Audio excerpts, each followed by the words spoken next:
Hello everyone, today's YouTube video lecture is going to show you how to solve a problem that requires the use of the universal law of gravitation.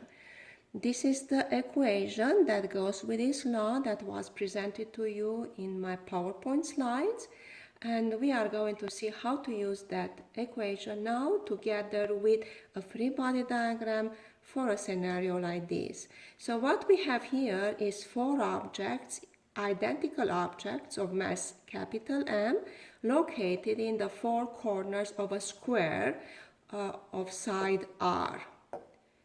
What we want to do is calculate the force of attraction on any of those four objects in this scenario. What's given is the mass, that's identical for all four objects, the side of the triangle, and the universal law of gravitation, capital G. So let's just go ahead and consider maybe this object over here and see what are the forces acting upon it. So this object in the right down corner of the square is going to be attracted by this object over here. It's also going to be attracted by this object and by this object. So basically there will be three forces acting upon it. One force will be the force that this object is attracted to this object. Let's just call that F1. Another force is going to be the force that this object is attracted to this object along this line. Let's just call that F2.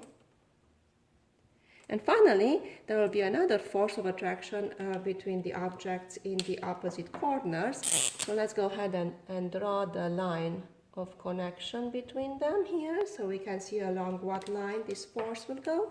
And now that we have that one, let's go ahead and show that force over here as well. Let's call that F3.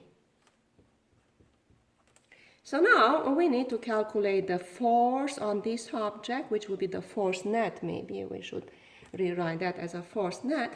And looking at the free body diagram that we have here, we realize that we have three forces to consider. One of them is vertical, one of them is horizontal, and one of them is diagonal. So what we are going to do, we are going to pick our x and y axis like we always do with forces going in different directions.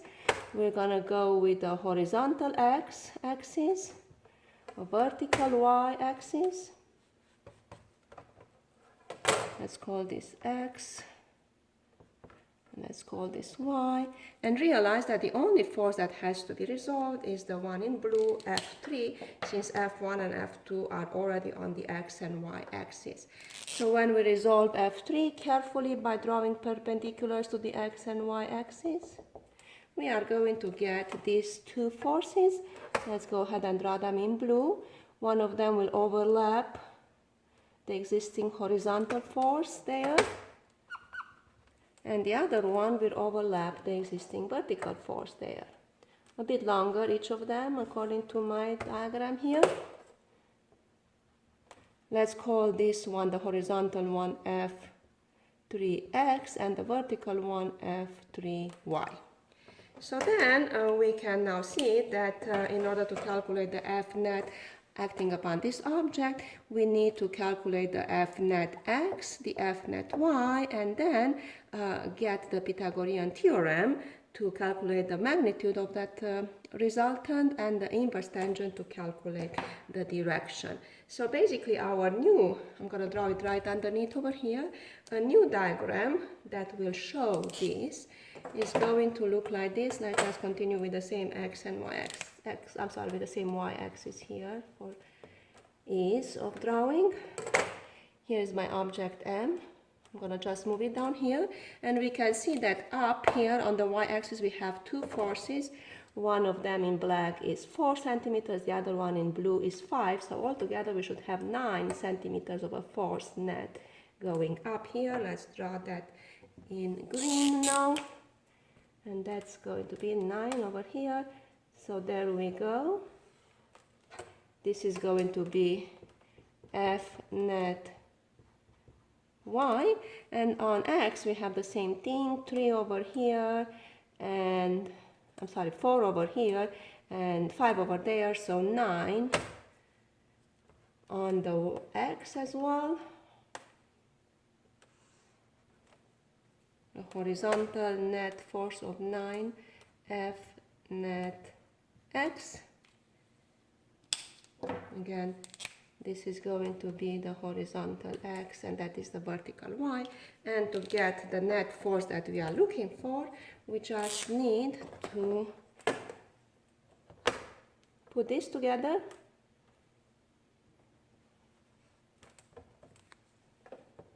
And then use, there we go, add them up using the parallelogram method to get the force that we are looking for, which is going to be F net here, and this is going to be the angle theta. So this is what we need to get, because F net is a vector, so it has a magnitude and it also has a direction, so we can add this here as a direction. Good. So in terms of the equations, let's go ahead and see what are we going to do. So equations.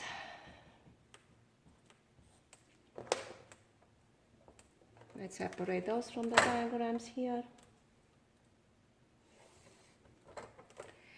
So it's obvious that we are going to get an F net x and then an F net y to get the F net afterwards. So we can start with F net x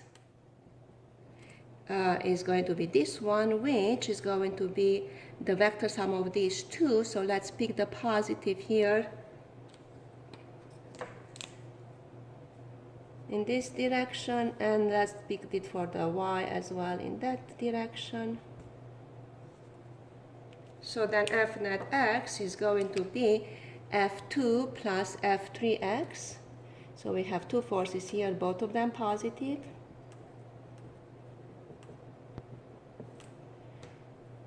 And F net y is going to be, both of them positive again, F1 plus F3y. So F2 is going to be, according to our new Universal Law of Gravitation formula, G times attraction between these two objects makes it m times m, which is m squared, over the distance between these two objects, which we know is the side of the square, which is r squared. F1 for this one is going to be the force between, so again F2 was this one, G times m1 times m2, which is m times m squared over r squared. Now F1 is going to be exactly the same, because remember this is a square, so we have the exact same distance between objects, and being the same mass is going to be G m squared over r squared. However, F3x and F3y that we need for these equations to continue will be a different story, because they are the components of F3. So first we're going to say F3 equals G times m is m squared, but the distance between these two is not going to be anymore r, because it's the diagonal of this square. So just as a reminder, if we have a square of side r, the diagonal over here is going to be square root of r squared plus r squared, which is square root of 2r squared, which is r square root 2. So then we're going to have here r square root 2 squared, and when we simplify this we get g m squared over r squared times 2, which means 2r squared. So then F3x and F3y will be the components of these. Let's call this angle over here alpha. It's not the same as theta, that's a different triangle. So alpha there is going to help us identify what F3x and F3y are. So F3x, which is this, will be the adjacent. So F3x is going to be F3 cosine alpha, since it's the adjacent, right? And F3 is this, so it's going to be G m squared over 2r squared cosine alpha. F3y is going to be this, which is the opposite. So it's going to be F3 sine alpha, which means G m squared over 2r squared sine alpha. Well, what is alpha here? Well, look at it. Remember, this is now right isosceles triangle, so alpha is 45 degrees. Sine of 45, cosine of 45 are both of them square root 2 of 2 over 2, so this becomes now, if we continue here,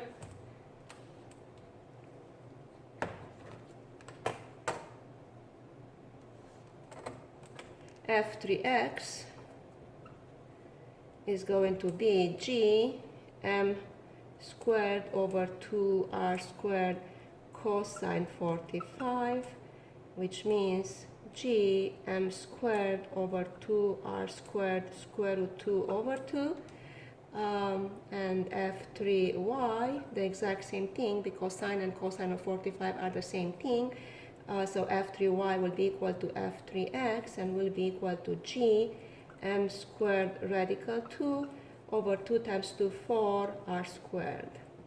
So now we have the f3x and the f3y, which we can continue by plugging them in here to get the f net x and f net y, and that is going to be in the next video. Thank you. Hello again. We are now going to continue the problem we started on the previous lecture, YouTube video lecture on the Universal Law of Gravitation. If you remember, we had 4 objects of identical masses m located in the 4 corners of a square of side r, m, and m, and we were supposed to calculate the force, the net force and the angle over here that are acting on one of the objects. We chose the object in the down right corner. We drew the forces F net x and F net y as a result of the vector sums, F1 and F3y on the y, F2 and F3x on the x, and then we calculated F1, F2, F3, F3x, F3y, which were the components of F3, and we ended up having the expressions for all the required forces to just plug in into F net x and F net y, and then use the Pythagorean theorem and the inverse tangent to calculate F net and theta. So here is the work that I will go over step by step to explain how we did that. So F net x, once we plug in for F net x the F2 and the F3x, we have g m squared r over r squared plus g m squared over 2r squared times radical 2 over 2, but we simplify this to get a 4r squared in the bottom, gm squared radical 2 in the top, so f net x is gm squared over r squared plus gm squared radical 2 over 4r squared. F net y is the same exact thing, because remember they have the same expressions for f3x and f3y, the same with f1 and f2, since we are dealing with this very symmetric problem. So therefore, when we apply the Pythagorean theorem to get f net, we remember c squared equals a squared plus b squared, and in this case obviously f net is going to be the square root of f net x squared plus f net y squared. We plug those in there. We do a couple of simplifications here to make this expression look nicer, which means this whole thing being squared can come out from the square root. The 2 stays under the square root, and then we pull out of also a gm squared over r squared from these 2 expressions, and the radical 2 is moved over here. All we have left within parentheses is 1 plus radical 2 over 4. So f net is gm squared radical 2 over r squared, open parenthesis 1 plus radical 2 over 4. So that is the magnitude of the f net. What we need is also the direction, theta. So in order to do that, we recognize that's a right triangle over there. So tangent theta is opposite over adjacent, which would be f net y over f net x. So theta is going to be tangent inverse of f net y over f net x, but f net y and f net x have the exact same expression, so they would simplify when you plug them in here. You would end up with a theta equals tangent inverse of 1, which gives us the angle theta of 45 degrees. Thank you.